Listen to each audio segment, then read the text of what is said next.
Assalamualaikum, Mam Sega. Salam. Apa kabar? Alhamdulillah baik. Gimana Mbak kabarnya? Baik, terima kasih udah menyempatkan waktunya untuk ini. Salah satu pejuang dua garis yang mau sharing ke teman-teman semua di rumah yang lagi berjuang sekarang, juga menjemput keturunannya, benar begitu ya, Mas Vega ya. Nah, sebelum kita cerita-cerita, pasti teman-teman mau perkenalan dulu nih mungkin Mas Vega sendiri sama yang nonton. Assalamualaikum semuanya, nama saya Vega. Saya dulunya juga pejuang buah hati. Setelah 3,5 tahun pernikahan, akhirnya kami memutuskan untuk melakukan ikhtiar kami adalah IVF untuk menjemput buah hati. Dan alhamdulillah di IVF kami 1 kali kemarin siklus, akhirnya hamil kembar 2 anak. Dan ya udah sekarang akhirnya kami bisa memeluk buah hati kami yang selama 3,5 tahun kemarin kami perjuangkan. Oke.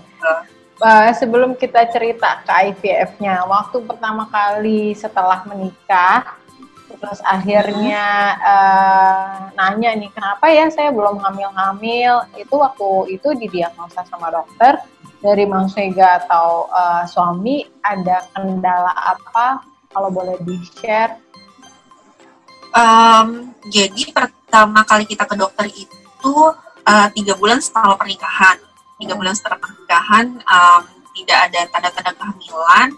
Waktu itu inisiatif aja ngecek, terus dicek semuanya suami istri.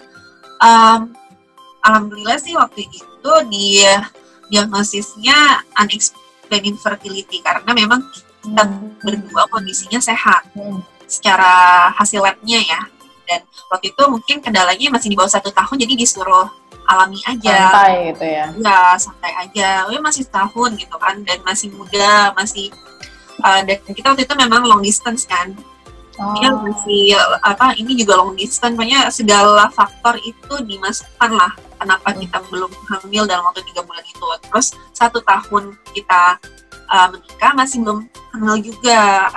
Tapi masih long distance waktu itu. Akhirnya ikhtiar coba cari salah satu antara aku sama suami ada yang keluar pindah kantor atau gimana caranya kita bisa satu domisili kan. Udah, ternyata ya juga sama, belum hamil juga. Ternyata. Itu berarti setelah sudah akhirnya satu domisili atau enggak long distance lagi, itu ke berapa lama tuh menyadari kalau aku belum hamil juga nih, nunggunya tuh 1 tahun, 2 tahun?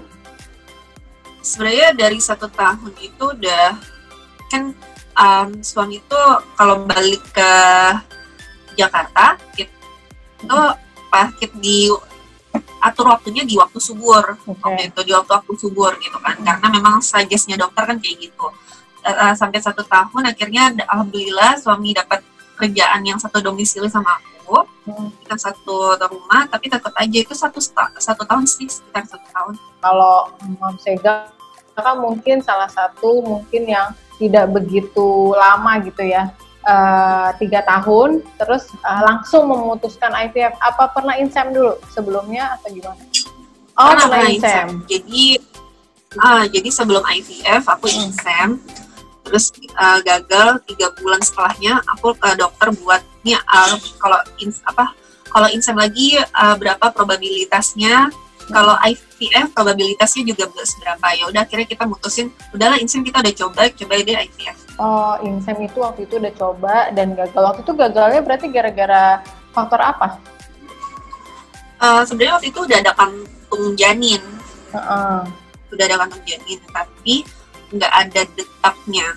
Jadi kayak apa ya? Ya kalau dokter sih bilangnya itu akan lurus sendiri. Jadi kayak menstruasi gitu. Jadi kayak darah yang nggak tahu berkembang, nggak tahu dia nggak bisa menempel. Jadi kan waktu itu kalau insem kan sperma suami kan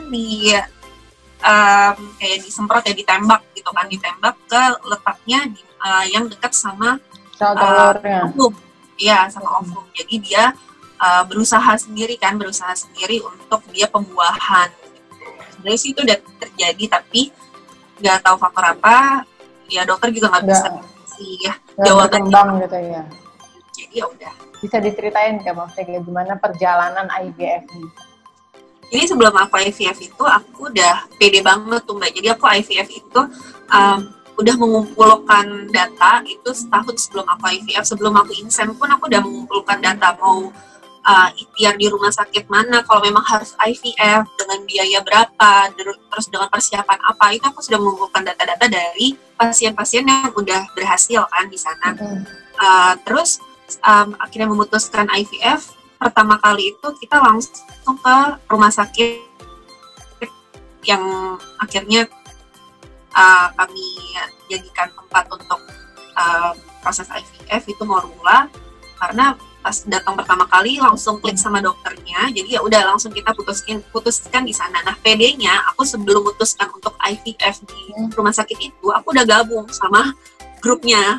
Jadi di sana ada grup pasien-pasien. Nah, aku udah gabung tuh di situ. Jadi padahal belum tahu mau insem atau IVF atau mau ditunggu nanti, itu aku belum ada bayangan kan. Di situ aku dapat informasi banyak. Jadi makin melengkapi research aku pribadi gitu loh, penelitian aku pribadi, data-data aku pribadi. Nah, kenapa akhirnya bisa jadi berhasil itu sih sebenarnya benar-benar yang maha kuasa ya, yang punya kuasanya lah gitu kan. Tapi kalau dari aku pribadi, aku udah sebagai manusia ikhtiar kita tuh benar-benar ngumpulin data. Jadi gimana caranya, karena IVF itu mahal buat aku, jadi sebisa mungkin semaksimal mungkin lah ikhtiar kita sebagai manusia. Kalau misalnya pun akhirnya tidak berhasil di satu siklus IVF, itu gak terlalu menyesal, karena kan kita sudah melakukan yang terbaik. Menurutku sih itu yang pribadi ya. Dengan uang sekian aku harus melakukan persiapan terbaik, apapun penunjang yang bisa memaksimalkan probabilitas hamil itu aku jalanin. Dari akupuntur, dari akupuntur, dari hipnoterapi, dari stop makanan-makanan MSG, pokoknya healthy life banget aku sama suami waktu itu. Karena kita benar-benar mau yang terbaik yang kita lakukan di satu siklus itu. Akupuntur tadi juga di pra atau pada saat sudah proses? Pra juga. Akupunturnya itu gimana sih Mbak? Kalau boleh ceritain sedikit. Jadi akupuntur kan, kalau yang pengalaman aku, akupuntur itu kan banyak banget ya untuk apa goals-nya. Nah, aku cari waktu itu akupuntur yang memang untuk IVF. Jadi dia fokusnya untuk mempertebal rahim. Pokoknya goals-nya tuh udah tahu mau apa nih. Misalnya waktu itu aku mau OPU. OPU kan ngambil sel telurnya berapa banyak nih, kan sebanyak mungkin kan kalau IVF itu panennya. Nah, itu sebelum OPU aku akupuntur untuk memperbanyak itu dengan diameter yang sesuai standarnya untuk diambil. Untuk diambil kan diameternya berapa. Nah, itu aku goalsnya di situ dulu tuh akupuntur. Nah, kondisiku kemarin adalah di freezing dulu, jadi dinetralin dulu tubuhku dari pengaruh hormon, suntik hormon sebelum OPU, baru ditransfer embrionya. Nah, itu akupuntur itu yang untuk menuju embrio transfer itu gunanya untuk mempertebal rahim. Supaya nempel dan kuat pada saat ditransfer. Berapa lama berarti Mbak waktu itu dari proses freezingnya itu untuk ke transfernya? Aku satu siklus menstruasi. Jadi ngelewatin satu siklus menstruasi habis itu. Iya sih. Jadi mungkin karena ini ya, apa namanya, Mams Vega ini sudah meriset tadi ya, cari informasi segala macam. Jadi yang aku lihat adalah Mams Vega ini udah sangat state gitu, sudah sangat fix. Oke, abis saya siklusnya ini, saya ngelakuinnya ini gitu. Iya. Karena mungkin banyak belajar dari teman-teman yang udah duluan. Iya, teman-teman yang udah duluan dan yang sudah berhasil. Dia tuh caranya gimana sih? Waktu itu memutuskan dijadiin kembar tuh emang dari dokternya atau dari Mams Vega dan suami yang memang udah deh langsung keluarin aja? Dari aku pribadi sebenarnya. Jadi kenapa tuh? Dokter sebenarnya nggak mau aku ditransfer 2, karena memang rules-nya rumah sakit memang di Indonesia memang untuk yang Morula ya, khususnya dia kalau bisa jangan banyak-banyak, karena resiko kehamilan kan lebih yang kehamilan multiple itu kan lebih banyak kan. Jadi kalau bisa udahlah satu aja gitu kan masih muda, probabilitas tinggi lah waktu itu mikirnya gitu. Aku mikirnya umur berapa berarti waktu itu pada saat itu? Oh iya. Jadi aku bilang aku nggak mau dong, aku maunya 2. Jadi kalau satu gagal ada satu lagi. Jadi langsung dimasukinnya 2 gitu ya, dan dua-duanya jadi. Iya, waktu itu ekspektasinya kalau satu nggak bisa ya udah ada satu lagi nih yang masih jadi cadangan nih, waktu itu mikirnya gitu. Alhamdulillah dua-duanya jadi waktu itu. Benar-benar rezekinya ya. Berarti kualitas si embrio bener ya namanya? Iya, embrio. Kualitas si embrionya itu kalau nggak salah ada grade-grade-nya kan ya? Ada itu dimasukinnya yang grade dua-duanya yang excellent grade atau gimana? Aku waktu itu dapat 6 embrio. 5 embrio itu kualitas good, 1 embrio itu kualitas excellent. Jadi yang dimasukin 1 excellent, 1 good. Oke. Terima kasih ya Mam Sega. Mohon maaf kalau kami ada salah kata ya. Dan ya sama-sama, minta maaf juga kalau saya ada yang tidak nyaman dari perkataan saya tadi, karena memang kesalahan pasti ada di saya, ketidaksempurnaan pasti ada di saya maksudnya. Sama-sama, saya juga minta maaf. Terima kasih semua yang udah nonton ya. Semoga ini ceritanya bisa menginspirasi. Kalau memang mau ngobrol-ngobrol langsung sama Mam Sega, mau nanya tentang detail IVF kayak gimana, bisa DM aja kali ya Mam Sega ya di IG-nya ya. Benar. Nama IG-nya apa, boleh disebutin nggak sih?